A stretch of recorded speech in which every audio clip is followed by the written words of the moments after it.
Ce ne siamo occupati ieri nel corso del nostro telegiornale. Mamma Raffaella ci parlava del disagio dei molti che voce non hanno a causa di sordità o altre patologie del sistema nervoso centrale, che riescono a comunicare soltanto con la lingua dei segni.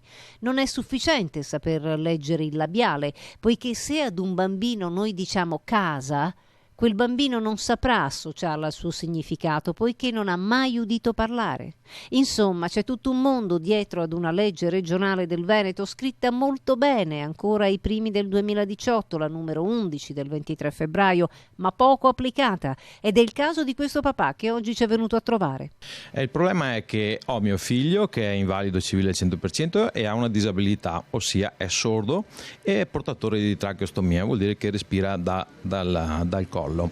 E mio figlio non è in grado di parlare molto bene perché ha un problema del sistema del linguaggio e praticamente ha diverse parole che non riesce a pronunciare.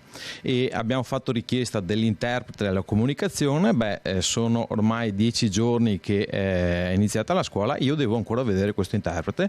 Ho richiesto informazioni e si rivalgono su questo discorso dell'assenza di 16 giorni. Non trovo che sia una cosa giusta, perché la scuola è iniziata, tutti i bambini vanno a scuola e io cosa devo fare?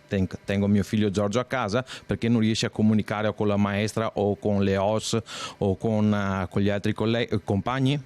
Noi di Rete Veneta ci facciamo carico di queste segnalazioni, cercheremo di capirne di più di una legge ben scritta, ma a quanto pare rimasta solo sulla carta.